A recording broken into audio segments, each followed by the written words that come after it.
Evening, evening. It's the mall time and I've got my muffin from the Muffin Man. We're going to be chatting about The Mall by Richie CUSICK. Yeah, this is an interesting one. So I'm going to add our guest in. I'm just going to put my muffin to the side, but I might have a little nibble later. I'm going to add our guest, Sarah, in, and we'll get into the chat because we've got lots to talk about. Right, let's add Sarah in. Really excited to talk to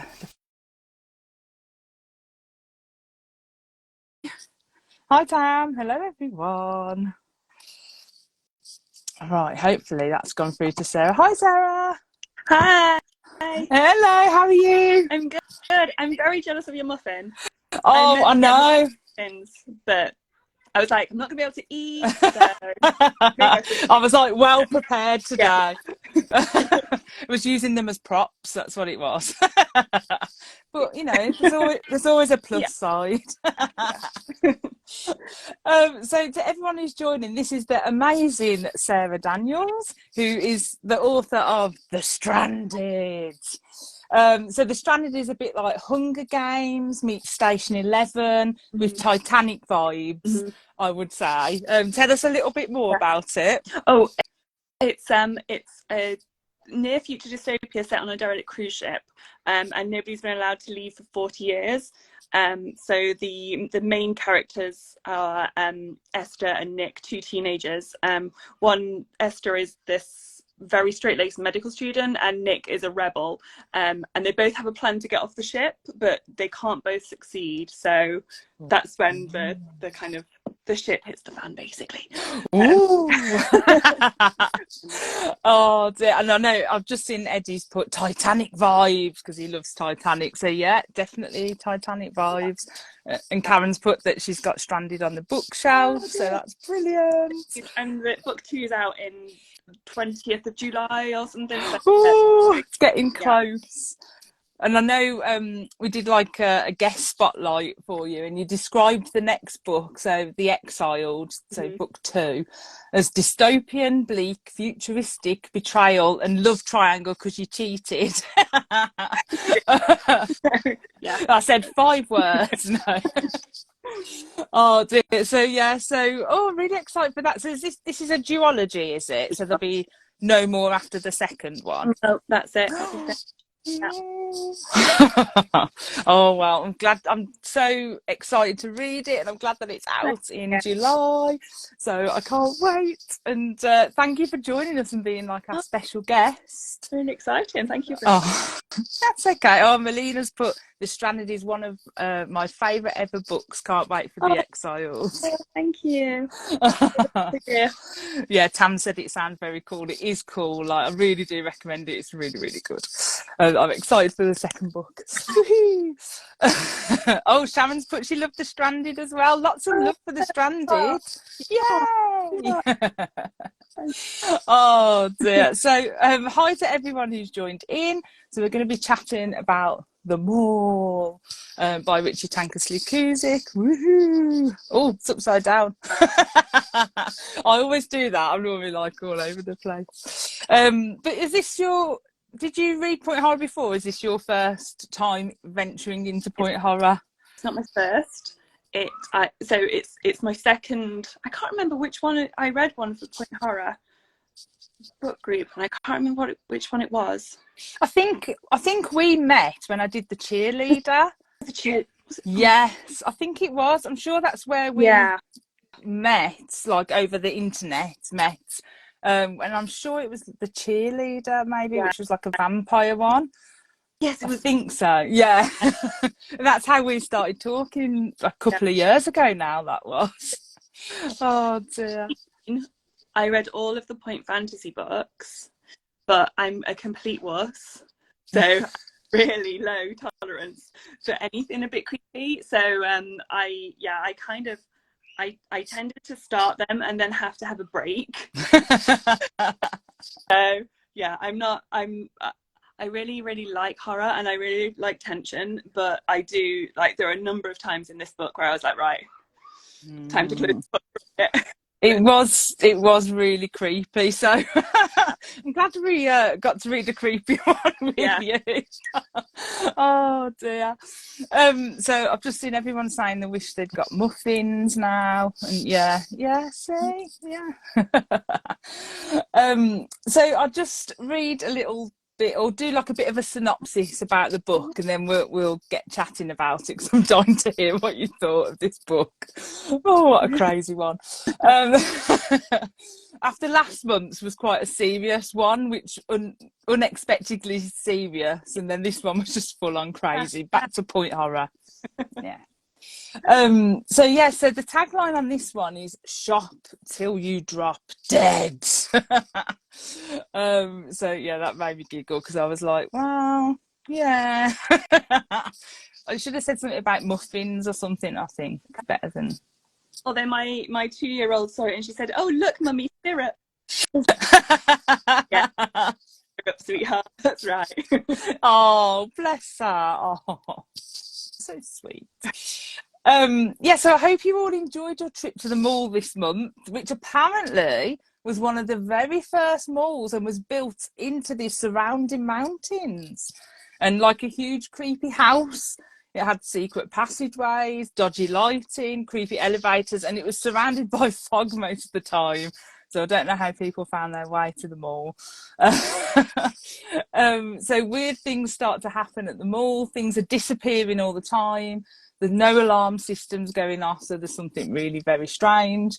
And Trish Summerfield, our Point Horror girl, has just started working at the mall at Muffin Mania, serving muffins to all manner of people, including a creepy guy who loves muffins quite a lot. Ooh, creepy.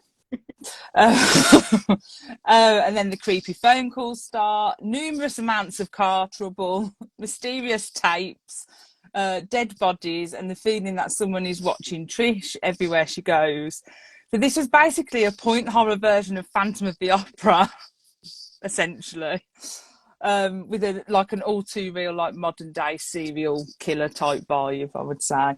And it was not under Point in the US, like it was rebranded as Point Horror, so it was just, I think, published under Archway in the US back in the day, and then Scholastic got their hands in it and rebranded it as a Point Horror. So I did an interview once with RICHIE Tankersley CUSICK, and she kind of mentioned that, so that's on my blog if anyone wanted to watch it. I was like fangirling. Watch it, read it. Didn't do a video. So the book kind of starts off with this creepy prologue, which you get like this bad guy point of view. So spoilers ahead for The Mall by RICHIE Tankersley CUSICK. I always forget to say spoilers. It starts off with this bad guy point of view, and you kind of get like this weirdo pretending to be a mannequin in the window in one of the shops. I think he says something like, he imagined how she would feel, her skin, her lips, her wonderful hair, which made me laugh. So Yeah. did you? So you don't really like creepy stuff because it scares you. So was that creepy? Oh yeah, no, I do quite like it, but I just, it's that I find a lot of stuff creepy. So that at that point, I read this to my 11-year-old, this bit, and we were just like, no, take it in, no. So we stopped at that point, and we just had a bit of a break. And then we opened it again during the day. So yeah, I thought that was a really good setup. Yeah, I mean, it's only a couple of pages, like prologue, and it just gives that sense of like someone's definitely watching. Someone can act like a mannequin. Yeah. Creepy. Yeah, I thought it was really creepy. I just saw someone mention something about a phone call. I'm just going to look at the comments a second. Sometimes I miss them, you say. So Sharon's put, my favourite creepy part was actually the two-way mirror in the dressing room. Oh yes, we'll get to that in a little bit. Why did she answer the phone? It's horror movie 101. Yes, she does. Trish is kind of like too stupid to live. She shouldn't have survived. Yeah. We'll have a little chat about Trish. That phone call was gross. Karen's put, I love that he was cosplaying random workers. So this is the Muffin Man, the creepy guy. It's like Scooby-Doo, wasn't it? Yeah. A fake scar, wigs, beards, you name it. Yeah, so like today, so Karen's put, like today I'll be the janitor, today I'll be creepy Gandalf buying muffins. Oh gosh. So yeah, so obviously Trish was our point horror girl in this one. What did you think of Trish, Sarah? Well, I mean, she did a really good job of persuading herself that nothing was wrong, didn't she? Like, honestly, after that phone call, I would not have been there anymore. I would have just been like, nope, no, time for home. And I probably wouldn't have gone back, so I would survive, obviously. But yeah, and then it just keeps getting worse and worse and worse. And she like, I can't believe that she didn't know that it would happen. But at the same time, everybody else was gaslighting her. Like, every single person in this book was gaslighting Trish. You know, Yeah. It was her friends. It was Storm, who I'm sure we're going to talk about. Yes. Even the nurse, she was just like, no, it's your imagination. And she, oh yeah, I forgot about the nurse. Yeah, she was just persuading herself that nothing was wrong. Yeah. Yeah. I forgot about the nurse, you know, when I was writing my notes. Don't know how I could forget her. But yeah, you are right. Everyone was really gaslighting her. Yeah. Oh, poor Trish. Now I feel sorry for her when I slated her in my notes. Oh dear. Like, if she was in a Scream movie, like, oh Trish, come on. This is yeah. Oh, that's so true. She was like kind of like a classic point horror girl, what I would say classic point horror girl. So you know, like the type, all the guys wouldn't be after her, and like a mom's out of town, but we had the moms out of town in Europe. Throughout the whole series, like these working mums, or is it just Richie Tankersleigh that does? No, it's generally a trope in point horror. Like they're normally like really working hard and always working or like away. She was like, oh, I really like Nita's mum. She's a proper stay-at-home mum, not like mine. Oh. Sad. Yeah. Yeah, sad. Poor Trish. Oh, it's when she was at the hospital, and that nurse that you just mentioned, and the nurse says, we can't find anyone to claim you. Yeah, oh.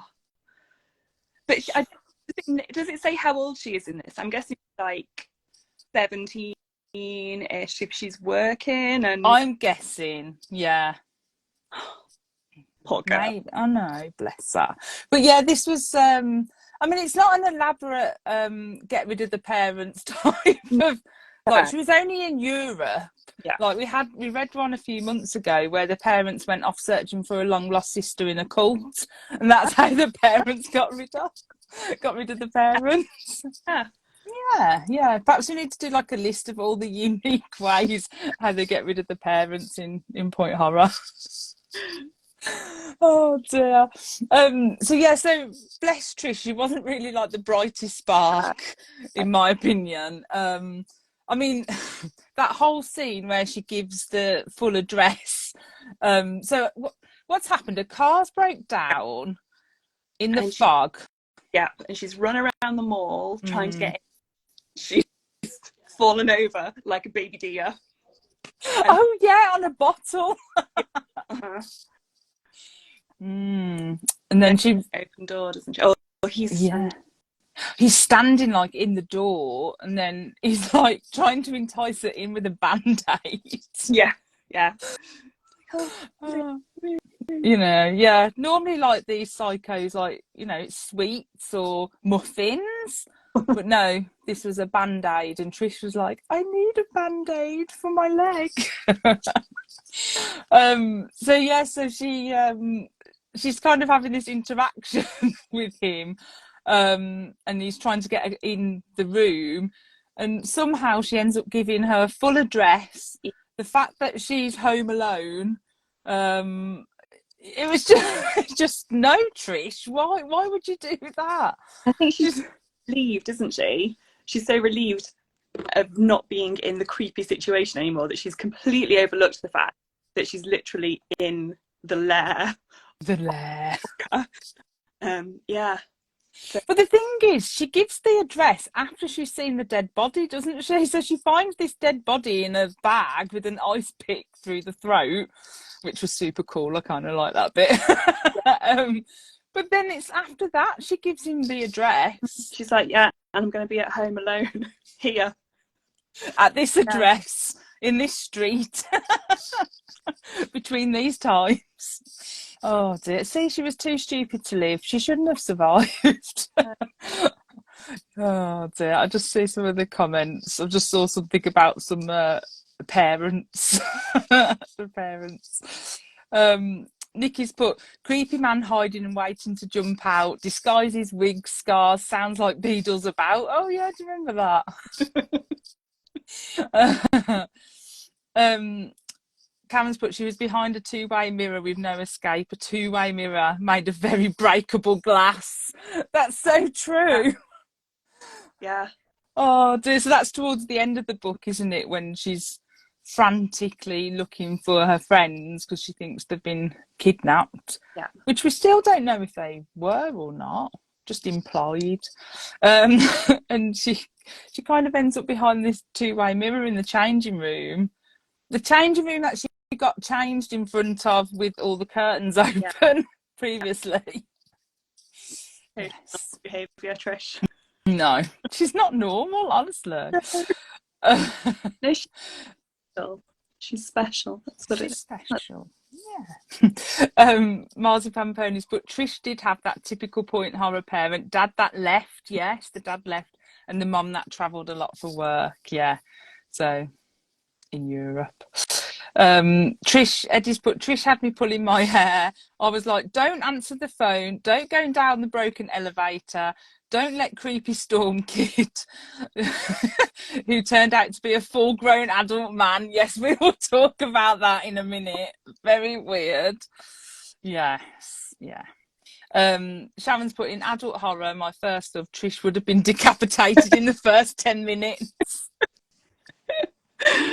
So true. Like, she kind of like, I did sympathise a little bit with her because I thought, do you know what? I think she might be a bit of me. Like, I always say, if I was in a horror movie or a book, I'd be killed off in the first chapter because I would be too stupid to live, or I just wouldn't survive because I can't run very quickly. So maybe I sympathise with Trish a bit. Maybe I am Trish. Too stupid to live.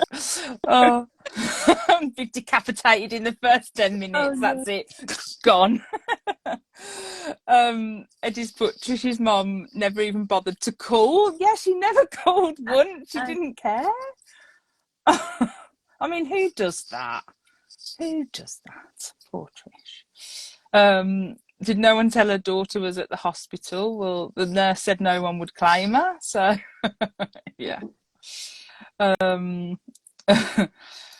Which other way do they get rid of the parents? So yeah, we've had cults, we've had just working all the time, all sorts. I'll have to try and do like a little list of how they got rid of the parents in various point horrors. And Claire's put, I love how the friend who knew Trish was freaking out just left her in the car park. Oh dear. Her poor... She just sat there. She just like waved her friend up. I'm gonna stay here in the middle of the night in the fog. What a good friend. The Eva Cottage, but yeah, she'd find at least 1 minute trying to find her own self in the fog. Yeah, that fog was really thick. Claire's put, why always an ice picking point horror? See, I like a bit of ice pick death.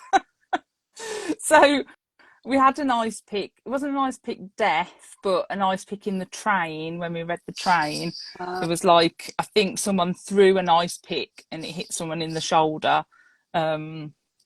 Yeah, so I do like, I was like, it's like an unusual type of weapon, I'm guessing. So yeah, so I kind of like it. It's unusual, better than the old knife. It's an upgrade. It's quite deliberate as well, isn't it? If you're carrying around an ice pick, you've got nefarious intentions, like just carrying an ice pick around. Like, actually, you could think, oh, maybe it's a woodsman or something. So, yeah. Oh, that's so true. I better remove that ice pick from my coat pocket. Tam's put Trish seemed to be incredibly unlucky. She even had a horrid boss. Yeah. Mm-hmm. Yeah. Poor Bethany, yeah. Although, was Bethany, so Bethany was Trish's boss. Mm-hmm. Do you think she was horrible, or was Trish just that stupid and annoying that Bethany was just like, oh, I've had enough of her? She did seem to go for long walks during her shift and things. She'd only been there like 4 or 5 days, hadn't she? Yeah. Yeah, maybe Bethany didn't deserve that. I don't know. Oh dear. And the security guard was just doing financial fraud crimes on the side, Karen says. What's your address, miss, and your goldfish's name? Yeah. That's what it was. Melina's put, I loved how Trish totally unravelled, though. I thought that was really well done. Mm-hmm. Yeah, I thought it was well done. Did you, Sarah, like the progression of her gradually getting more scared? I did. Yeah, by the end, she was really, really, like, she was kind of on her knees, wasn't she? I think she was about to give up by the end. But I like the fact that so they all gaslit her the entire book. She was completely convinced that her instincts were wrong, and then she just knew, she had the instinct that he was still in that room at the end, pretending to be a mannequin, and she trusted herself, and that's why she survived. So I think it was a character arc. Yeah, I think maybe I'm being a bit unfair. She did, like, yeah, that is true, she did have a good character arc, actually. Like, and it did come across well, the way that she was just getting more and more like scared and paranoid and alone as well. I guess, like, she was quite alone, really. Couldn't tell anybody, could she, what was happening? At the start she was trying to tell Nita and Imogen, but no. Oh, bless her. I'm starting to feel a bit like I've been a bit mean now. Oh dear. Yeah, Marzipan Ponies, but she can't go home, it's empty and the Phantom knows where she lives. Oh no. Yeah, Nita and Imogen were weird characters. Yeah, we'll have a little chat about them. Ed's put, does anyone else think this could have been a good film? I keep thinking it had Scream vibes. Yeah, I definitely I Scream vibes from it. Yeah. Do you think, I think like a mall setting is like really creepy anyway, because there could be like all those hidden passages. I guess it's like in The Stranded, a boat setting is a good setting because there's lots of little nooks and crannies and places to hide, I guess, and things like that. So yeah, so I think this in particular, it was a particularly creepy mall, wasn't it, with the lifts and the caves and stuff, and then the spiders, which didn't very much. But I think also the fact that you're kind of surrounded by people, but they're all strangers, is really, really creepy, because obviously people are hiding in plain sight. And then there was this bit, let me go and find it, where she's watching Storm, and she says she could watch him now, could look at him from this distance without worrying that he saw her. I was like, oh yeah, Trish, that's exactly what's happening to you. Yeah. Like, creepy, like isolation, even though you're surrounded by people. So yeah. Oh, I like that. Yeah, that was good. Eddie's put, speaking of ice pick, so far for me this had the most gruesome and shocking dead body reveal. Poor Beth. That body reveal of Beth, that was good. That was. Did you? It was really creepy. Because the lift is quite scary in itself, isn't it? Being trapped in there, but then The arm. Oh, the arm. Oh, can you imagine? You just see this arm flop down, like. But to be fair, Trish did handle it not too bad. Maybe it's because it was Beth and she was like, yeah. But then the realization, I was like, as soon as the arm came down, I was like, he's on the roof of the elevator, Trish. He's on the roof. And it took her so long to figure it out. Yeah, I was screaming at her at that point. Yeah, it did take her a long time to figure it out, didn't it? And she was going up and down in that lift for so long. Yeah. But that is like, that does play into like a fear, doesn't it? Like if you're in like a lift or something, you don't know what's above you in those tiles or in the lift shaft. I mean, we all hope it's Bruce Willis, but you know, in Die Hard. but you know, sometimes it might be the Muffin Man. Yeah, it's quite terrifying. Oh yeah. See, this is why I don't like lifts. Sharon said her paranoia was really done well, which is what you said earlier. Just having a little look. Oh yeah, Tam's put I got a bit of Horror Store by Grady Hendrix vibes from this one. Oh, really? Did anyone else? I haven't read that. Yeah, so that's obviously set in a store. So that's what I think. I think like a store setting or a mall setting is like just creepy. Yeah. Never going to go to Tesco or other supermarkets ever again. Claire's put the imagery of the empty mall and mannequins would definitely make a great film setting. Reminds me of the recent Fear Street films. Yeah, have you seen those, Sarah? I haven't. Yes, especially like the 1994. I think it was 94. I'm doubting myself, sure it was. That one that had like a mall in it, and the last episode it revisits it. But yeah, that's so true. Cameron's put, why did none of the librarians who would have read point horror books not spot the creepy undercover policeman exiting the library with a child? Yeah. So she kind of like goes can't really explain. She gets spooked. So she decides to run to the library because she thinks she's going to be safe. So this is when she's staying at Nita's house after the hospital. Bearing in mind she's been scared to death at the hospital because the Muffin Man came in a room and that scene was just creepy. Yeah. When the Muffin Man comes in. So she kind of runs to the library and bumps into Storm. Who is a walking red flag. Yeah, I don't even know. But let's have a little chat about Storm. So, if we have to. Apparently the hunk of Pizza Park.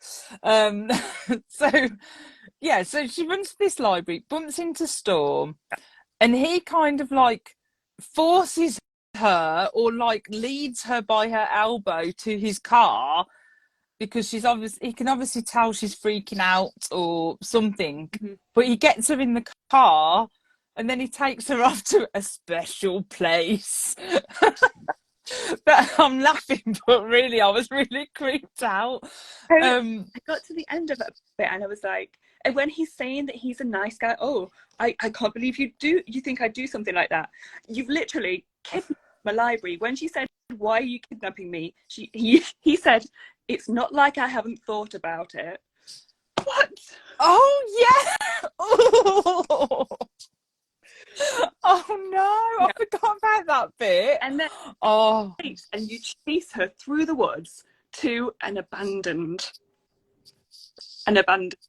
cabin in the woods. And then sorry, I don't even know what that story was related to. Like, I thought there was going to be something like that it was his mum or something, and that's why he related to Trish. No. Just I didn't get that whole scene, and then like Trish is like freaking out and running through the woods like some mad person. But I would run away from him. 100%. And then he like kind of like pins her down on the floor or something to calm her down or something like that in the woods. Oh, yeah. Yeah. Even though he knows she thinks she's being stalked, and he hasn't explained anything to her. Like, what? Yeah, that's a point actually, because obviously he knows about this person. So this muffin man, who, by the way, even though they know and they've been put in charge of trying to find this person, and the mall wants to keep it under wraps because they don't want any publicity, they don't think to check the basement or check any routes. No, exactly. Yeah. Yeah, they weren't very good for police, undercover police. So it turns out he's undercover police, doesn't it? But yeah, he goes when he takes her off to this place to tell her this story and show her this view from this wreck. He kind of says, "I want to show you something," and she goes, "What?" "Take it easy. You're going to like this." And then she goes, "I want to go home. Please, I don't feel good." So she's actually saying she wants to go home. And he's like, "This will make you feel good. Trust me." There's borderline muffin man. I mean, I guess that it was meant to be a red herring, but too far. Too far. But what I did love, and Trish did redeem herself in my eyes here, was when he forcefully kissed her and she slaps him round the face. Yeah, that was a good moment. Yes. Yes. I appreciate I was like, yes, Trish. Yeah. He was totally confused by it because he can't see why any of his behaviour in the last like half an hour would be any cause for concern. Yeah. And he was like speeding the car up, and he was, oh, just, yeah, no, yeah. I realised was if he's undercover, then he has chosen the name Storm Reynolds. As so we should really just expect this from him because it's so terrible. So do you think then that he picked that as his undercover name? So what's his real name going to be? Like Bob? Like, yeah, it's just like, yeah, Bob Jones. Yeah. Just something like boring and plain. He's like, "Oh, to take this job on, I must have an anonymous name. What would you like to be called?" Storm Reynolds. Oh, You can just picture it now. Oh dear. Maybe he thought it was like a young, hip and cool name, because obviously it was implied, wasn't it, that at the end that he was older than Trish, but he looks younger for his years. And I was like, wait, so he's like an adult and he's been kissing Trish and she didn't want that, and oh no, awful. He's the worst. He's literally I think Richie Tankersley CUSICK, when we read April Fools, there's we always go on about it. There's a character in there called Frank, and I actually think now Storm Reynolds may have peaked Frank at oh dear. If you've read April Fools and you know who Frank is, let me know. Let us know in the comments if you think Storm's worse, because I think he is. Nikki's put Trish hand led the arm. I think Nikki's being rude there. Sharon put, "I worked in a US mall in the 90s. Oh wow. And the back corridors were really shadowy and creepy. Oh, I can imagine. Eddie's put, "The elevator scene was like 50 chapters long." Yeah, it did. There was a lot of stuff, because it was quite a thick point horror, this one. I think I was talking to Melina the other day, and we said, "Oh, it's quite a chunky one, this, for a point horror." And the writing's like smaller than normal for a point horror. But I think there was a lot of filler in it that they could have done without, which is mainly when Trish was running around quite a lot.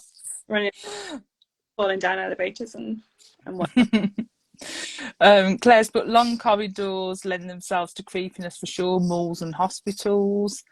Horror stories set in an IKEA-like store. Nikki's put, "Mannequins are creepy." I'll just scroll down because I'm sure people have got things to say about Storm. Eddie's put, "I'm sorry, but to me, Storm is just as creepy and villainous as Is it Athan? Is that what the Muffin Man's real name was? Athan.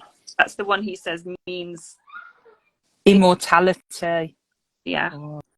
Oh yeah. Eddie's put, so this is about Storm. He kissed her knowing quite well she's a minor. Yeah. Yeah. Definitely.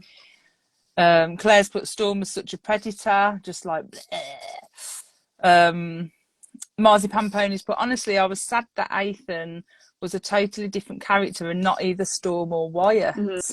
Ah, okay, we'll have a little chat about that. That's a good point. Storm is a total creep and douchebag. Tam's put. Melina's put, I think Richie Tankersley likes an older man love interest. Oh yeah, because in Teacher's Pet, one of the teachers was a love interest. Okay. So it must. A lot of teenage girls will probably like enjoy that aspect of it, and obviously the benefit of age. That's a no-go. Yeah. Yeah. No, I have to say, when I was a teen, because Richie Tankersley has always been like my favourite point horror writer. And as a teen, I read all of her books because I loved them, because I like the like stalky vibes. I know that sounds really weird, but it just reminds me of like slasher films and things like that. So I think that's why I liked it. But like reading them, and as an adult, I'm like, I don't think teen me would have like picked half of this stuff up. Definitely not. I probably would have been like, well, I probably wouldn't have fancied Storm, but I would have liked Wyatt. As a teen. Yeah, a better character, at least.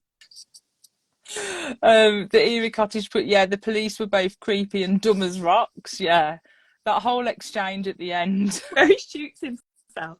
I've shot myself. Amazing. Oh dear. But then it was just like the whole ending was weird, when there was like having this, Wyatt and Storm were having this conversation after being shot or shooting themselves or whatever they did. And it was almost like they were like trying to get one up on each other. It was very strange. Like I feel like I didn't really know Wyatt until the end. And maybe that was because she wanted to keep him a bit distant, and so that he could still be creepy and Trish could still hit him with the, what did she hit him with, the pens or wait, yeah, that's it, the paper Nita's display, wasn't it, of weights. So I could have read more of them. I think they were better characters when they were like that comedy movie thing.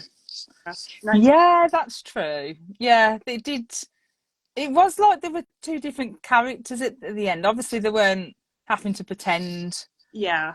I guess. I don't know. The whole thing was strange. Eddie's put, yes, Storm, the unsung villain of the story. Yeah. Cameron's put, if he's undercover, why did he pick the name Storm? Which is what you said. Why did he pick the name Storm? And what is his real identity? Oh dear.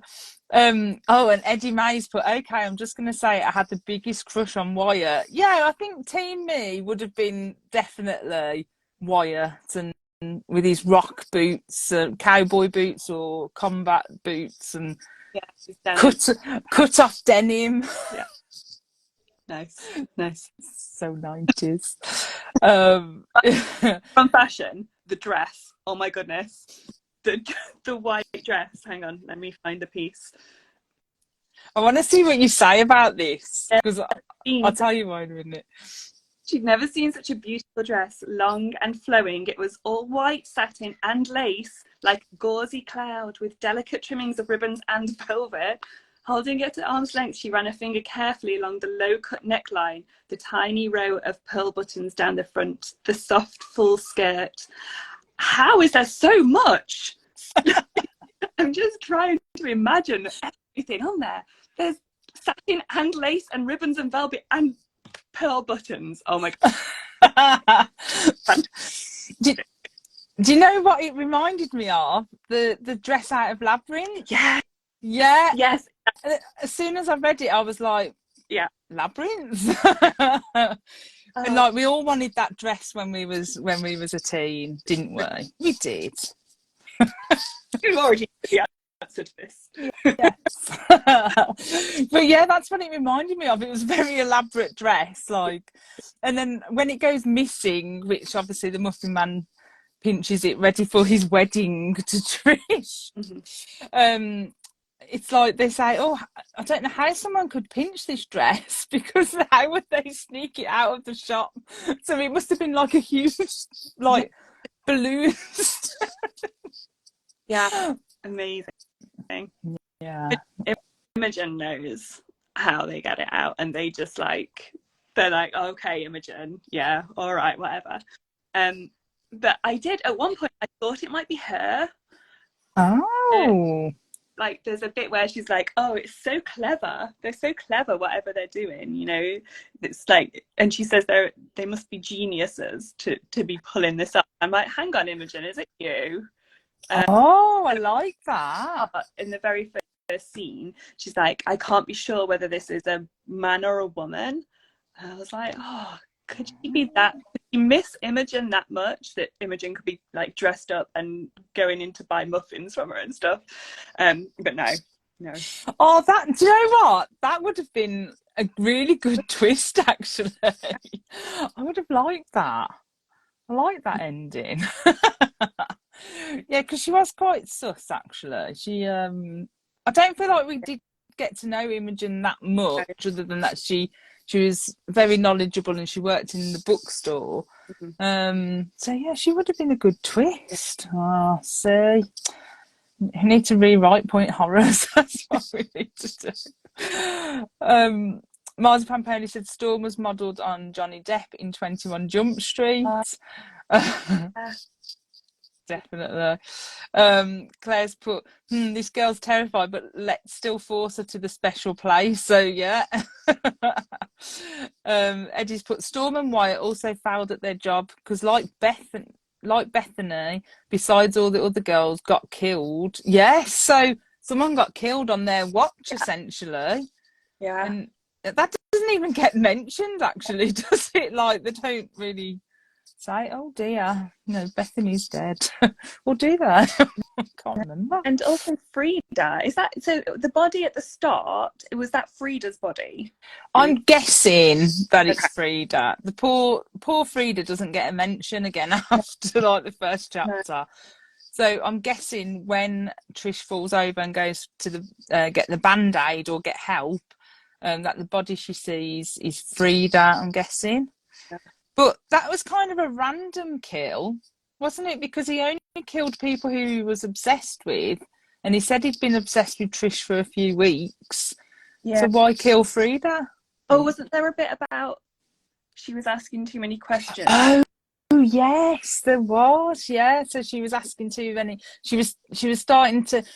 Didn't she go find the mirror thing in the changing rooms? Yeah, that's it. Yeah. Yeah. Oh, so she knew too much. Yeah, that was it. So, oh bless her. Evie Cotty said, I wanted it to be Storm too, and had high hopes something terrible would happen to him in the end. And the banter between him and Wyatt ended was cringe. Yeah, it really was. So, Melina's put Frank from April Fools is worse. Oh, really? But Karen's put, we have a winner. Storm is worse than Frank from April Fools. So yeah, Storm was horrendous. Point Horror Book Club poll, Eddie said, do we all hate Storm? Yes. Yeah. So yeah, Marzipan Pony said, so the Muffin Man, he promised her immortality and then wasn't a vampire. Oh, yeah, that's true. Because he kind of a supernatural vibe, didn't he? Especially in the hospital. But I guess but like it was definitely weird that she couldn't see his face. And then those little glasses that he was wearing all the time. Very, very creepy. Oh, totally creepy. Oh, I mean, he was just creepy from the start, and I guess that he done what he was meant to do, which was creep out the reader with his like, I'm eating the muffin. It tastes like you.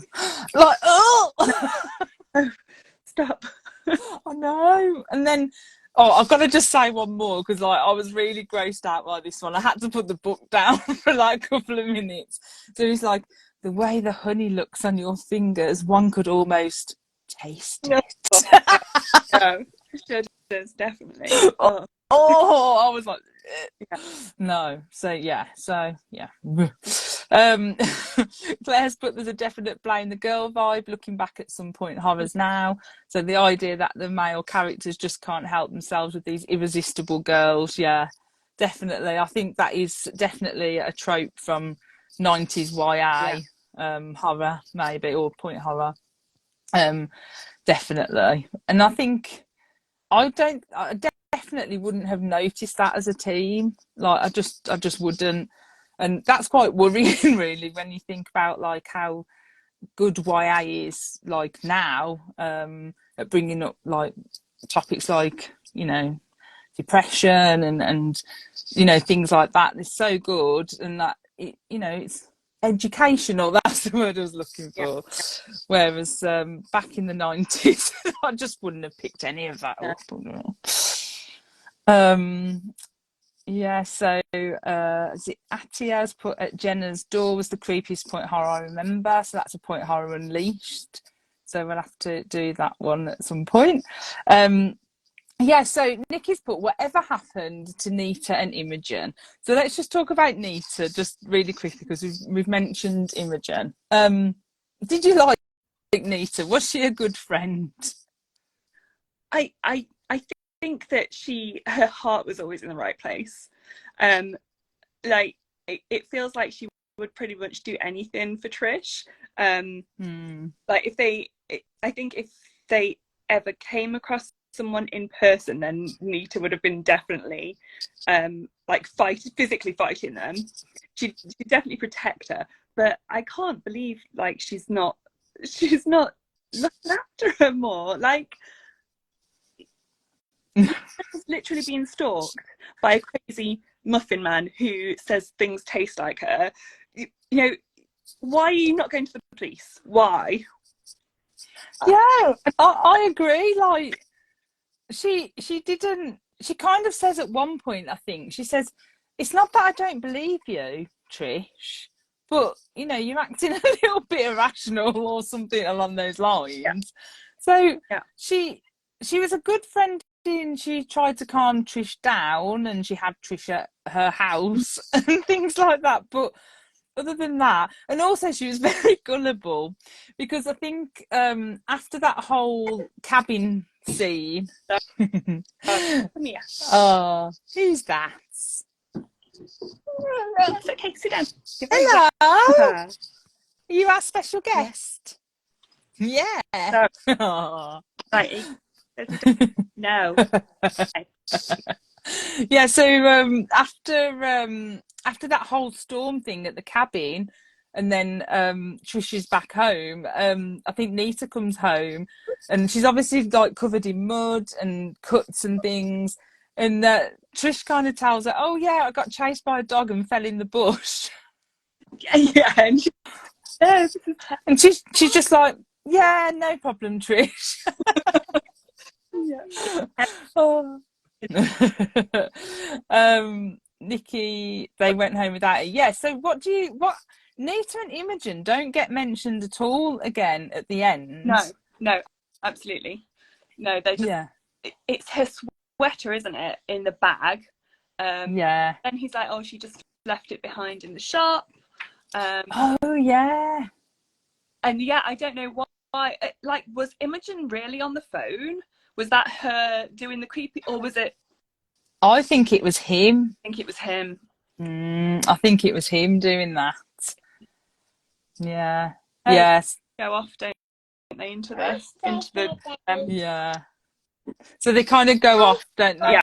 So it implies that that like Marzipan Ponies put, oh bless, that Nikki went home without her. So they kind of left Trish and just went. It was at work, didn't she?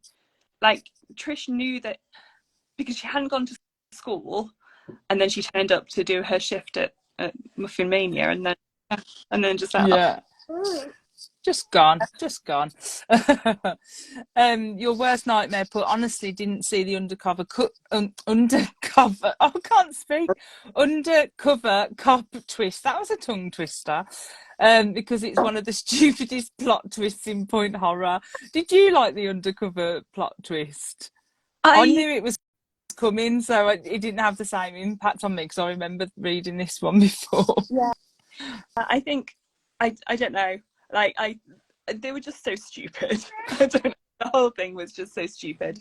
Why and Storm, but I guess no, I don't know. How are they so incompetent?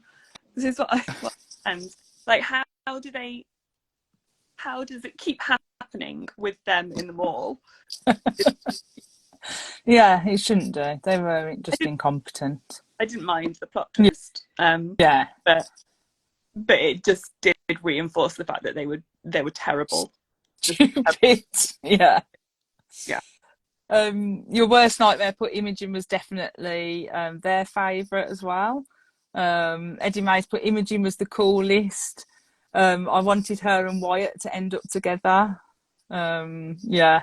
There was a funny comment, I'm sure I wrote it down, about Imogen when I think Trish is trying to find where Imogen is because she's potentially been kidnapped by the Muffin Man. And I think she asked the bookstore person. The bookstore person says, look, so basically hasn't got time. It's like, look, I have to finish with these people, otherwise we'll have a riot on our hands. And I thought, yeah, that's what happens in a bookshop. Absolutely. Yeah. You know, those bookish people causing riots all the time. Yeah. Eddie May's put Imogen was the coolest. Oh, I've read that one. Shaman's put Imogen was her favourite too. Nita was clueless and not a great friend. Melina's put she loved Imogen. So lots of love for Imogen. It's just a shame that we didn't get more Imogen then, really. Imogen, I think. Nita was an awful friend, abandoning everyone and then trying to get Wyatt's attention, yeah, because she was proper flirting. Yeah. He wasn't interested, so she was like, I'm definitely interested. Yeah. I just scrolled down. Frida gets mentioned at the end. She caught him stealing. Oh, yeah, which is what we thought. Oh, so Eddie's put was Ethan's real name Roger. That part was a bit confusing. Yeah, he was the security guard, wasn't he? That she approached. So I really feel like I wanted more Roger in advance of it being revealed that that's who it was. Because I think I even missed the description of him. I don't think I got that until right at the end. No, because I think the description I wrote down for him, for Muffin Man or Roger, was that he had pointed chin, pale complexion, because obviously he's always down in the basement. Smooth palms. I don't know why I wrote that down or where I got that from. I don't know. Soft voice, gaunt, pale face, numerous disguises, and a passion for ice picks. And putting me off eating a muffin ever again. But yeah, he refers to himself as I am God or something at some point. Yeah. Yeah, but really his name was Roger. Yeah, I'm not Roger. I am your God. I like muffins. I like muffins. Yeah. So Melina's put, I would have liked to have known more about the Muffin Man. How did he end up living underground with the mannequins? Yeah. Yeah, because he's fine, doesn't he? But yeah, maybe he's working a dead-end job, doesn't want to, not been able to leave ever, literally. He's living there rent-free, you know, with the prices of electricity and gas now. He's got free electricity, gas. He goes shopping all the time. Oh dear. Eddie's put, I liked Nita, but she failed at caring for her sister and protecting Trish, always abandoning her when Trish needed her the most. And she was mean to Imogen as well, wasn't she? There were points where she just was outright hostile to Imogen. Yeah. the things, but yeah. Claire's put, I didn't understand the cobwebs thing. Clearly he had been arranging things and living there, so why so many cobwebs? Yes. Yeah. Plot hole. Your worst nightmares put, because cobwebs are spooky. Yeah. I mean, we've all been there, haven't we? You know, when you walk out the door in the morning, you get cobweb in your face and you're like, Yeah. you know, yeah. Although I do feel like Trish was like exaggerating the cobweb scenario. So like she walks into the cobwebs, and yes, I know there's spiders and all that, but I could just imagine her flailing around and getting more and more into the cobweb. Yeah. Oh dear, like something out of arachnophobia or something. I did want to see her in that dress as well. Like, that was a bit of a missed scene as well. Yeah. So yeah. Yeah, they should have. Mind you, then we would have got a creepy scene of him watching her get undressed. Well, that's true. Yeah. Yeah, because maybe that was in and it got edited out. That's what we like to think. Eddie Ray's put, Muffin Man reminded me of Dana Carvey in Master of Disguise. Oh, I don't think I've not seen that. Spider emojis.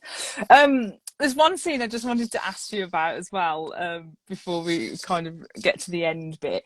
The escalator scene. Yeah. When she falls down. I don't even know what happened. I think I was reading quickly and suddenly on the ground and that they were drunk or something. I don't know. Did he put her, or was he just chasing her? Or well, I don't think anyone was actually chasing her. I think this was Trish overreacting. It was like some workmen in the shop, and it kind of must have gone boo to her. I don't think it was the Muffin Man. And then she goes on this broken elevator, and I keep saying elevator, escalator, and someone turns the escalator on, which apparently was the workmen, because they've been drinking or something. Yeah. But part of her unraveling, I think, wasn't it? yeah, but the thing is that, again, this book did so well at like playing into fears, like obviously with the lifts and things like that. And the escalator, that's a big fear of mine. Like I always hesitate before I get on an escalator. But yeah, she falling down that escalator. I did laugh. Like I've just seen Nikki put that the escalator was hilarious because it was just so. I can just imagine her standing there freaking out, and then someone switches it on. But then, how would you fall? Like if someone switched it on, like I don't understand the logistics of it. No. I'm not going to go and try it though, just in case. No, we don't need to recreate it. No. Your worst nightmare, but I always feel like someone can see me getting changed in the changing rooms because of this book. Yeah. So that was actually quite creepy. So when she's getting changed into that dress, he's obviously watching her through the mirror. Oh, and that her spidey sense is tainted. She can tell that somebody's there. Yeah. And then that the moments that Trish is like, no. Yeah. Don't trust yourself, Trish. Was like, no, Trish, you cannot trust your instincts on this. But yeah.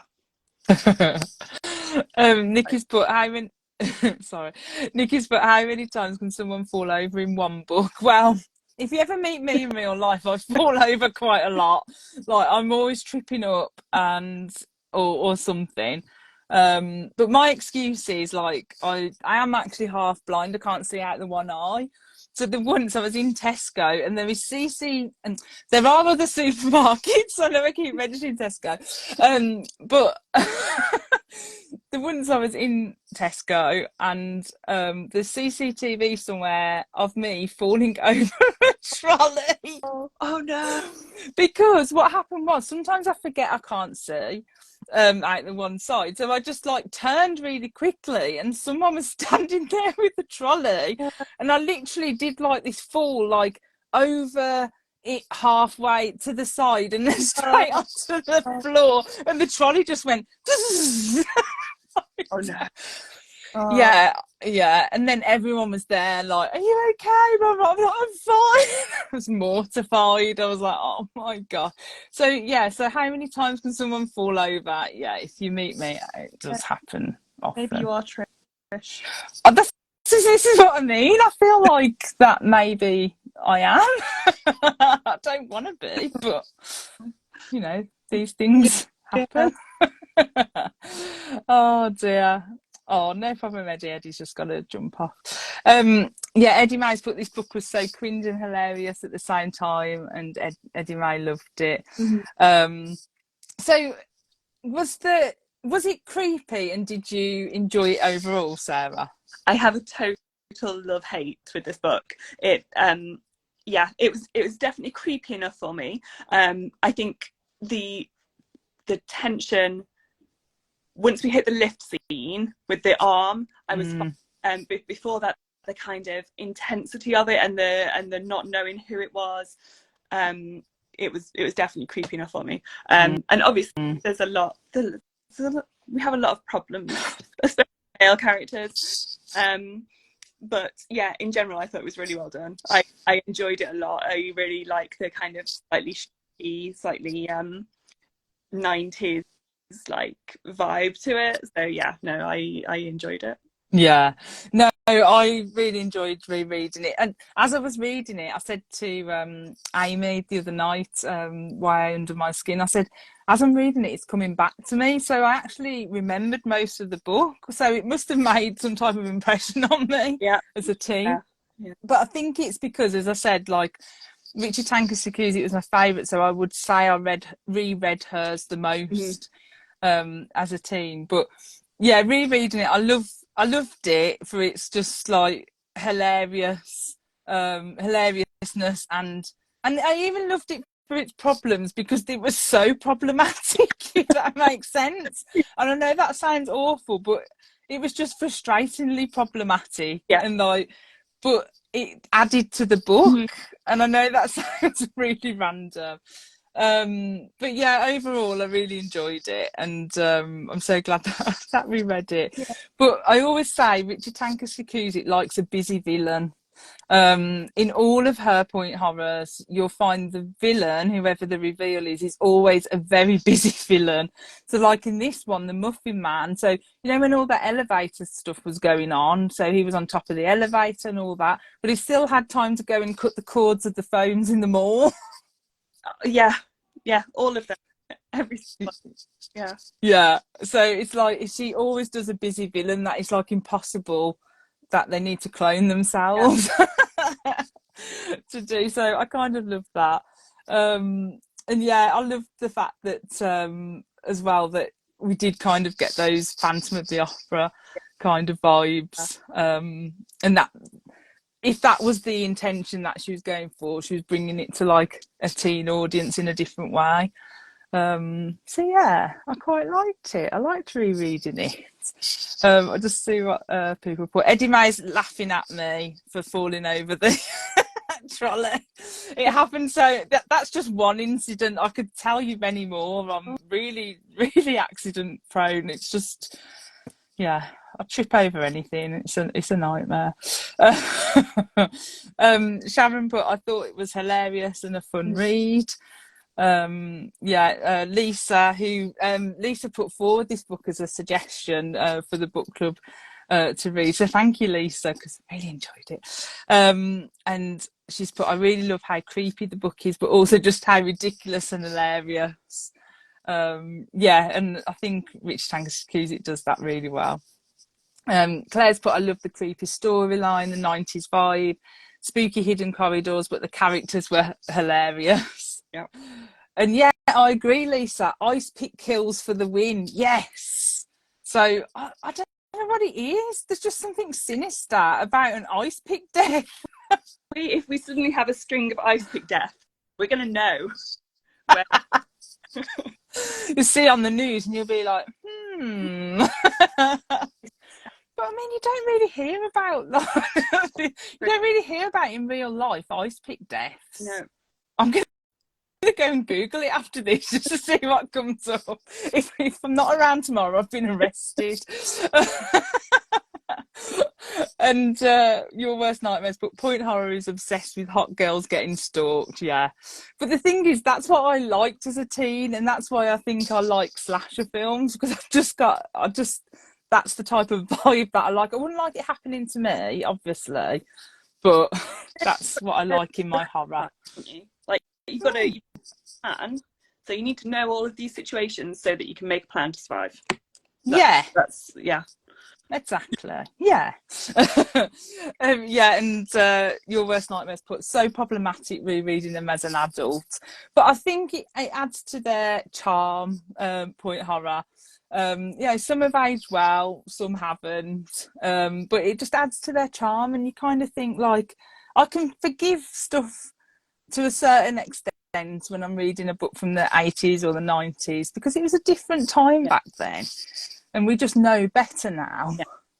Well, some people do. She doesn't actually take a lot of the shit that he pulls.